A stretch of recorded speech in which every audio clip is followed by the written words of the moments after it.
Hello and welcome to Under Center with Jake Russell. I'm your host, Collin Sheffield. Alongside me is head coach Jake Russell. Coach, the Tigers had a rough one. They went on the road to face the Georgetown Tigers. It was a top 20 matchup, number 10 versus number 20, with a chance to clinch up the Mid-South Conference title. And you got out to a 6-0 start. It was an extremely gusty, windy day, which was going to play a big factor into how the game gets played, obviously. So the ground game was paramount, being able to throw the ball with a little bit of conviction, and then kind of messes with your field goal range a little bit, where it is okay, because it was gusting pretty hard right to left. I think it was about 30-mile-an-hour gusts when it was all said and done, and it just started out, 6-0, you get going, and then it's like the tide started to turn. They scored that 40-yard touchdown, and then they get the sack strip, and they get the fumble, score another one, and it's 14-6 going to half. But what was the mood maybe headed to the locker room at halftime?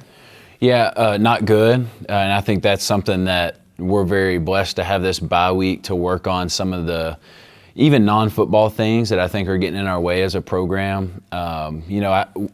My big belief for Saturday is we wanted it so bad that we just didn't go out and do what we do, 3 days a week in practice, have done most of the games over the last couple years.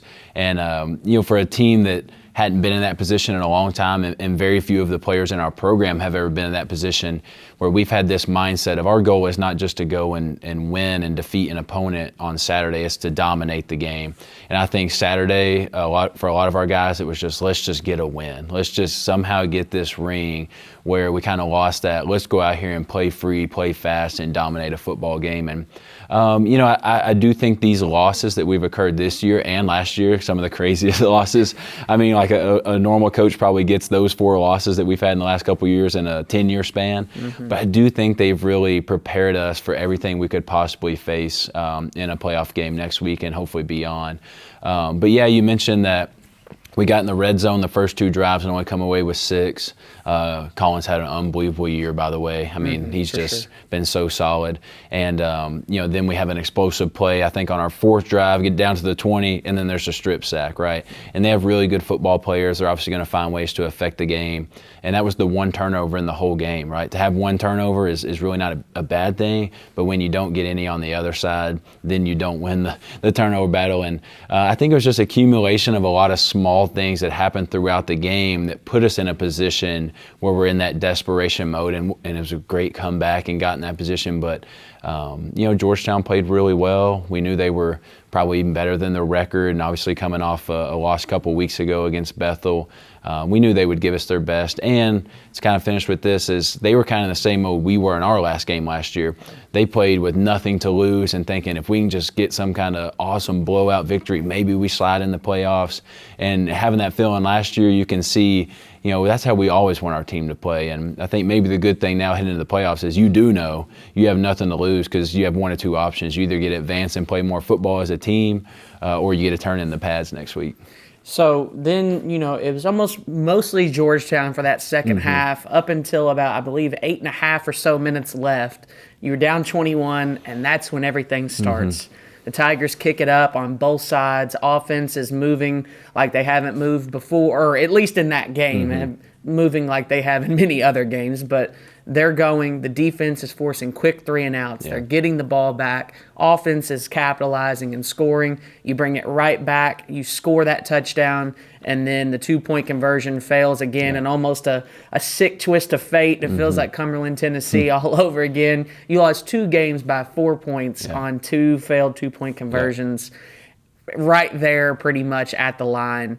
That's tough ways to go, but like you said, you talk about preparation and you talk about some of these playoff teams. These teams are going to push you to the absolute brink and put you in a lot of situations. And I even mentioned when you all were down 21 on air, I was talking about the Pikeville game. I said, think about what they went through in Pikeville when it was 20-9, when it was almost 13-12 going into half, and they come out and they score 14-21 unanswered points against Pikeville. So you've done it in so many different facets, so many different ways. I think you're just about ready for anything. Yeah, we definitely are, and I was very proud of the guys, to fall behind 21 twice, 27-6, 34-13, and to find a way to have a play to tie the game. And even talking about the little things, right? When we score our first touchdown of the 4 straight scoring drives, they block. That's the first PAT that it's not been successful this year. I wouldn't even call it a miss, it's just a block. And just one of those small things. We do PAT team 2 full times a week, and then additionally twice in 2 walkthroughs.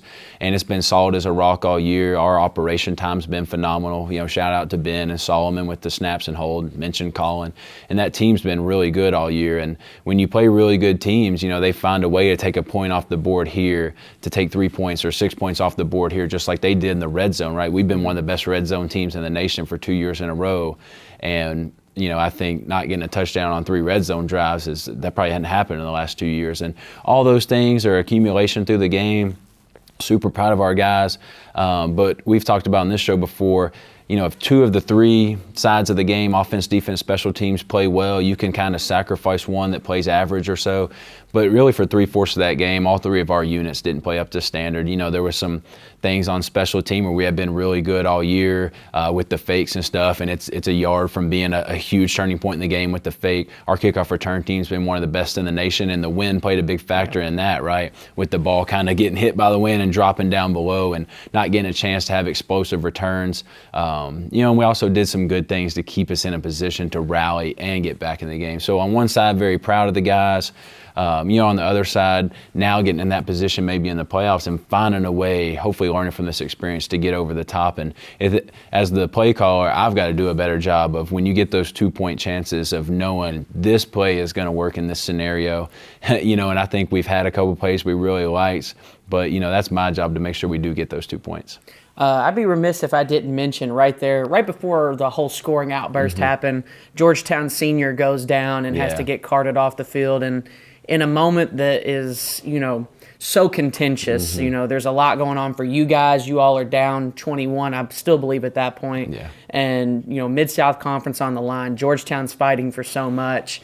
And you all decide, we're going to come together at midfield and we're going to pray for him. And I just thought it was a great, bigger than football moment out there on the field. Yeah, obviously it's one of the sad realities of football. We actually had Aaron go down. And we're just praying it's not anything serious, but it very well could be.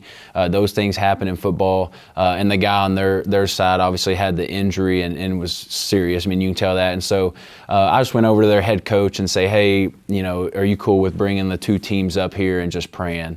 And he said, yeah. And, I was going to step in there and pray. And, at that point, like you said, it's a lot bigger than football. And I heard that he's doing, as well as he could be. Yeah. And he's obviously excited and they win the game. And the guy that runs their FCA, he stepped in there and prayed not only for the kid's name was Noah, but also for Aaron, Cyrus on our side, who had hurt his knee during the game as well. And it is a cool moment. It kind of for just a second. And good or bad, the refs come up and say, hey, they don't need any time to warm up to you. And it's like, no, I think we're fine. And then all of a sudden it's this huge 3rd and 8. And just for moments in those games, and you get these a lot after the games as well, you realize that this is a lot bigger than just score on the scoreboard. But for those 60 minutes, man, the competition is also really cool to be a part of. Coach, we'll step away, let you take a break, and we'll come back on Under Center with Jake Russell. Hey, Bobo, do trees tell each other stories? I'm sorry. I'm afraid I don't know that. Hey, why don't we go find out? Listen. Do clouds take naps? I couldn't tell you. Dad, do stars visit their friends? Look!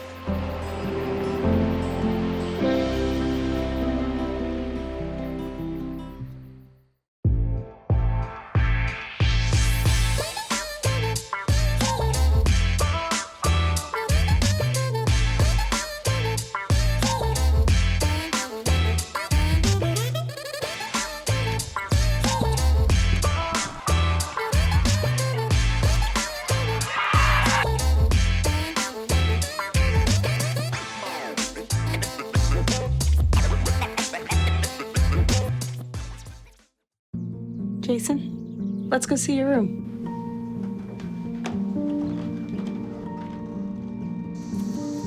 No, that's not right. How was it? Is it good?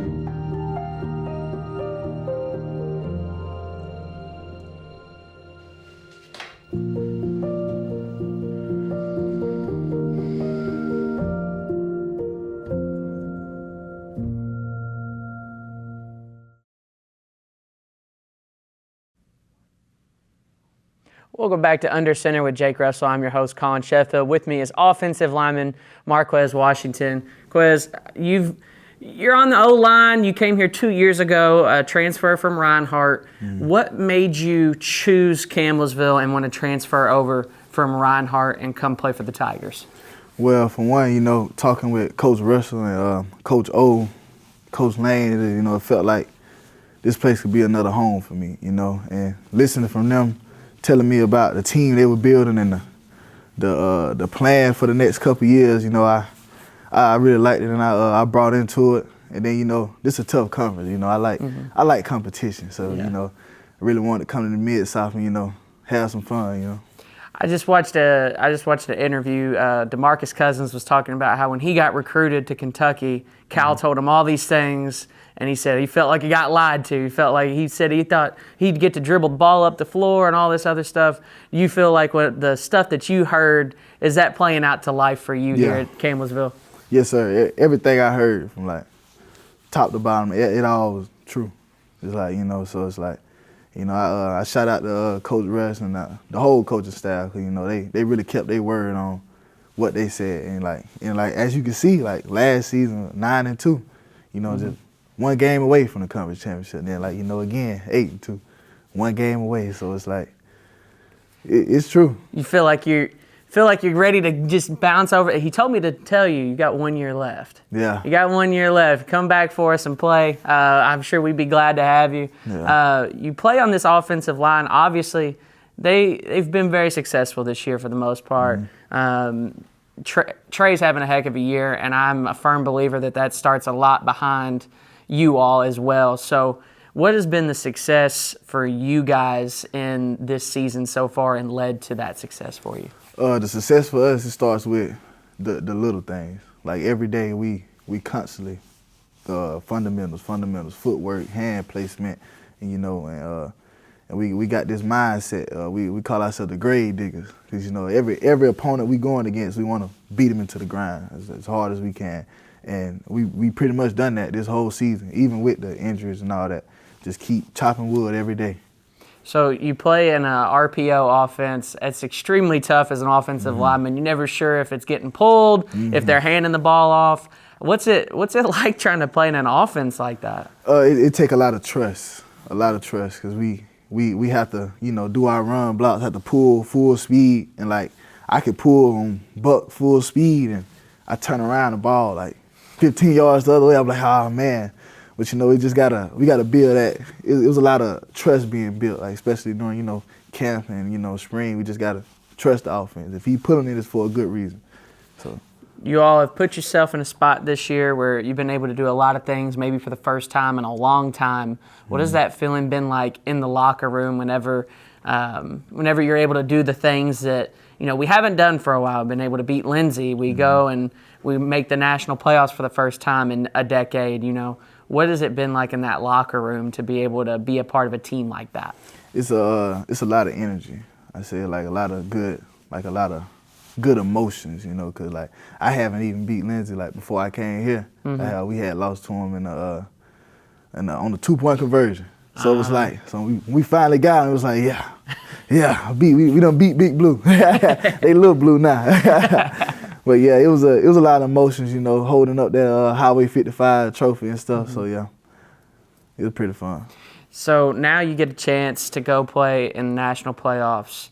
So what's the mindset headed into the coming week here? Of you kind of get to watch this first round, see these teams maybe that you don't get to watch very much because you're focused on the Mid-South, and then you're also kind of waiting for your assignment. So maybe what's it like waiting for that assignment of who you're going to play and how you prepare moving forward? So now the plan is basically back to the basics. We're going to focus. This is a whole new season. So we're going to focus from the fundamentals, ground up.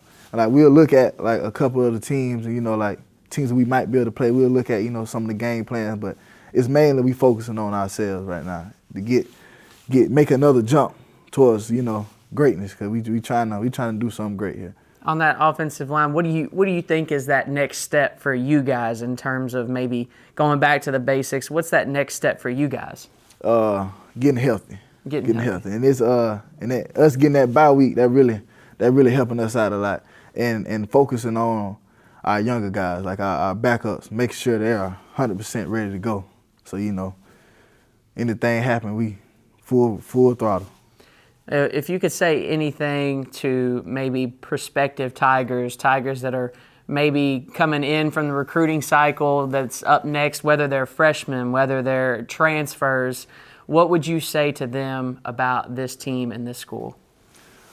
I would say to him, this is a very good place. It's based off of faith.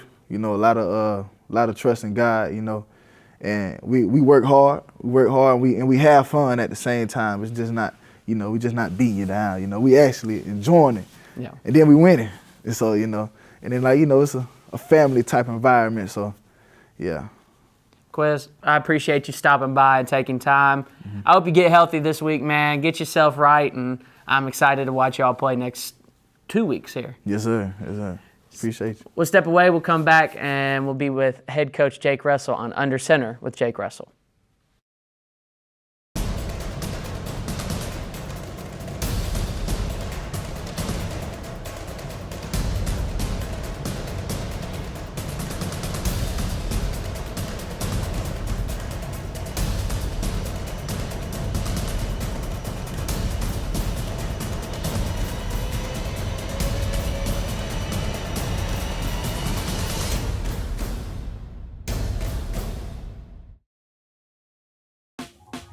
Last week, Brandon met a girl on a dating app. One day after work, he finally found the courage to ask her out. No answer. He started to panic. Was he being too pushy? Maybe it was too... Hey, sorry I didn't respond. I was driving.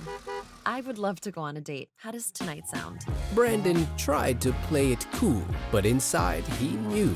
A girl so smart, so responsible. She must be a keeper.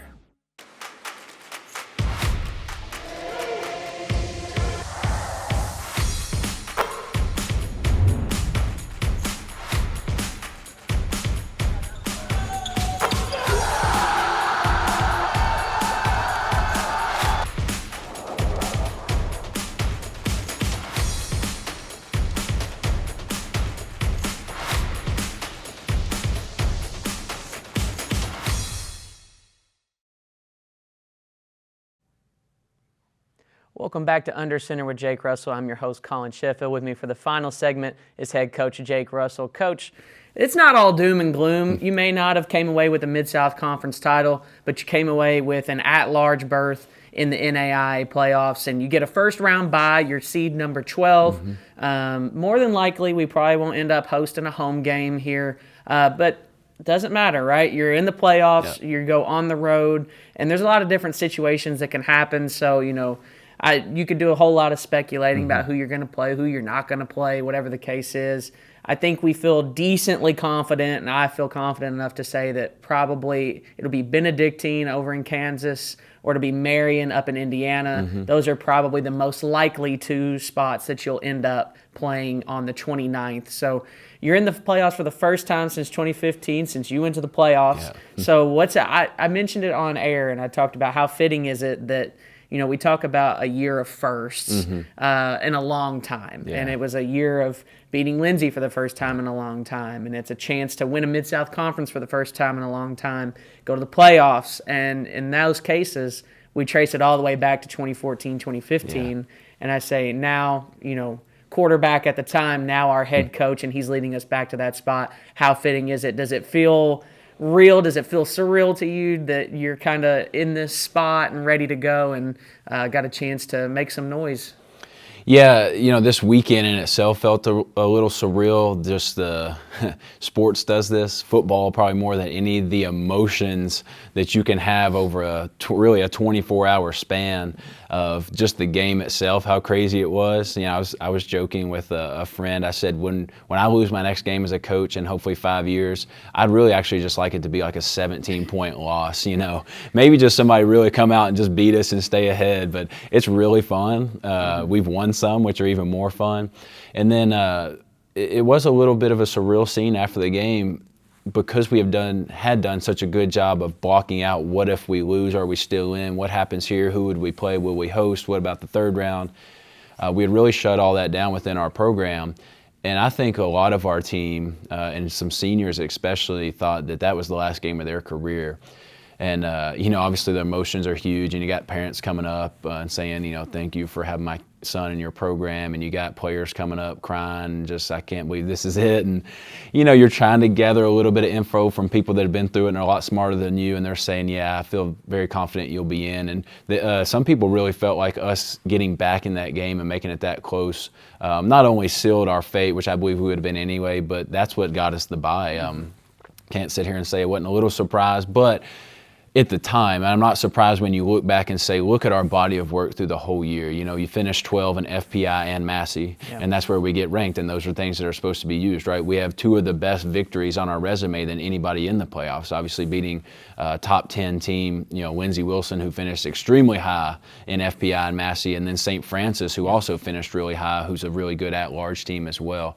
And so things you did 12 weeks ago in game 1 paid off huge, when it got down here to the wire.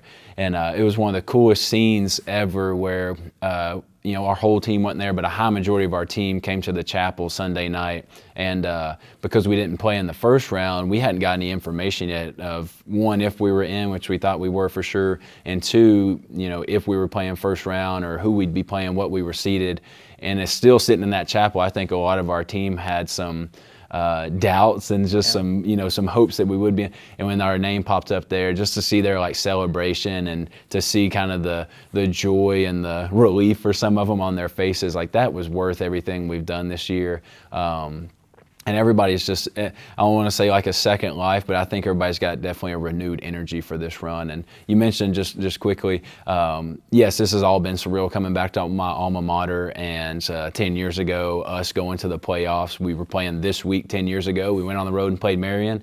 We may go on the road and play Marion next week, and obviously a ton has changed in both programs since then, but it is cool to kind of be on both sides of the history that we made and had a great run for those couple years, and that we're hopefully still making here.